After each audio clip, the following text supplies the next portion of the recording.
दोस्तों नमस्कार, स्वागत है आप सभी का हमारे YouTube चैनल मोटिवेशनल नियति क्लासेस में।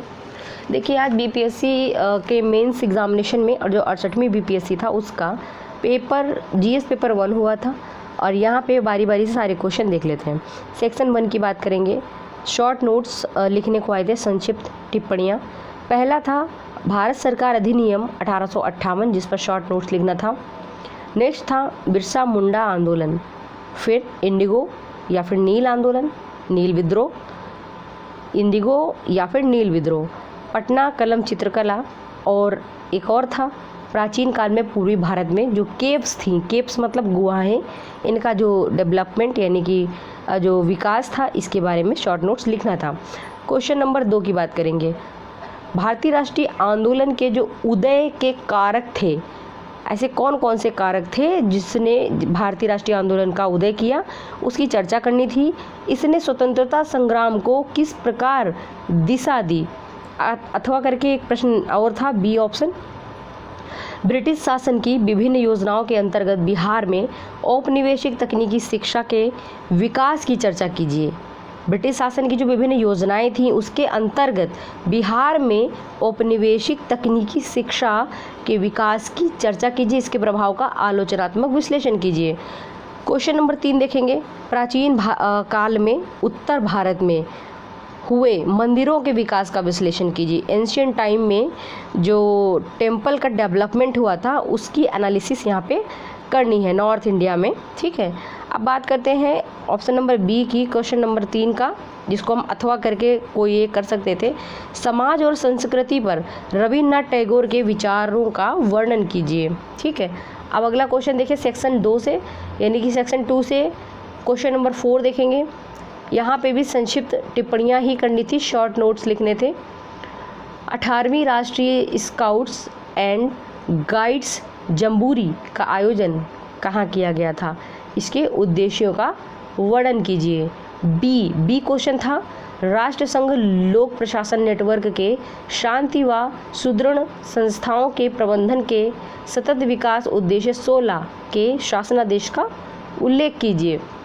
क्वेश्चन नंबर सी, बिहार के अधिकार आधारित ई सेवा प्रदायगी परिदृश्य का वर्णन कीजिए। नेक्स्ट क्वेश्चन है बिहार राज्य और सौर ऊर्जा उत्पादन के क्षेत्र में किए गए प्रयासों का वर्णन कीजिए। क्वेश्चन नंबर जो 4 था उसका ई देखते हैं। आत्मनिर्भर बिहार के 7 निश्चय 2 जो कि 2020 से 25 तक का टाइमिंग में है, सुशासन कार्यक्रम की विशेषताओं का आलोचनात्मक परीक्षण कीजिए। क्वेश्चन नंबर 5 का यानी कि 5th नंबर का ए वाला देखेंगे। भारत में विदेशी विश्वविद्यालयों को कैंपस स्थापित करने के लिए दरवाज़ा खोलने के लिए विश्वविद्यालय अनुदान आयोग द्वारा हाल ही में घोषित मसौदा नियम क्या है? आप भारत में उच्च शिक्षा पर उनके प्रभाव के बारे में कैसी संभावनाओं की कल्पना करते हैं? क्या आपको लगता है कि यह खेल परिवर्तक होगा? अपने उत्तर के समर्थन में तर्क दीजिए। प्रश्नों को बार बार पढ़ना पड़ेगा, रीज़न कि इसका जो स्टेटमेंट है काफ़ी बड़ा है। आगे देखते हैं बी ऑप्शन। आधी सदी पहले भारत के सर्वोच्च न्यायालय द्वारा दिए गए बुनियादी ढांचों के सिद्धांत के बारे में हाल ही में भारत के उपराष्ट्रपति द्वारा आलोचना का आलोचनात्मक परीक्षण कीजिए, ठीक है। क्या आप समझते हैं कि यह बहस कार्यपालिका और न्यायपालिका के निकट भविष्य में टकराव का मुद्दा साबित होगा? तर्क दीजिए। क्वेश्चन नंबर 6 देखिए। क्या आपको लगता है इस साल के अंत में दिल्ली में होने वाले G20 शिखर सम्मेलन को अपनी स्थायी विकासात्मक चुनौतियों के बावजूद भारत को अपनी महत्वाकांक्षा के माध्यम से सफल बनाने के विकासशील दुनिया के नेतृत्व को पुनः प्राप्त करना चाहिए? क्या आपको लगता है कि भारत को दक्षिण विश्व को आम लक्ष्यों की खोज में एकजुट करने में वास्तविक कठिनाई का सामना करना पड़ रहा है?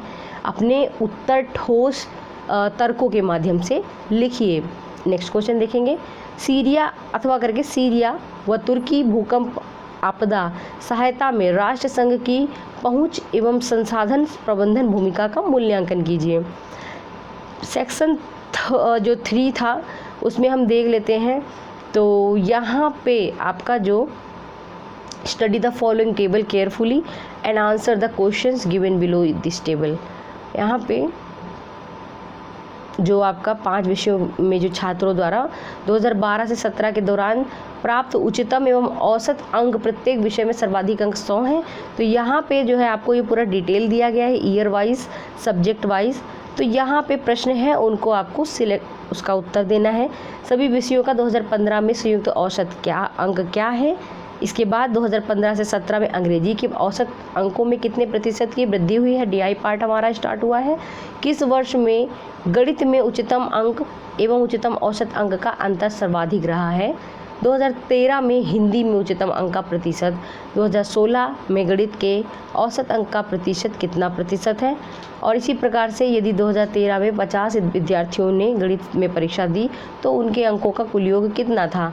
किन 2 वर्षों के बीच में विज्ञान में उच्चतम अंक या सर्वाधिक अंक का अंतर रहा। इसी प्रकार अथवा करके यहाँ पे एक ग्राफ दिया गया है, जिसको ध्यान से देखिएगा। इसके बाद में जो इससे क्वेश्चन पुट ऑफ किए जा रहे हैं उनसे आपको उत्तर देने हैं। यहाँ पे एक ग्राफ और भी है, आप देख सकते हैं क्वेश्चंस। ये सारे डीआई का जो है पार्ट है और आप यहाँ पे देख सकते हैं।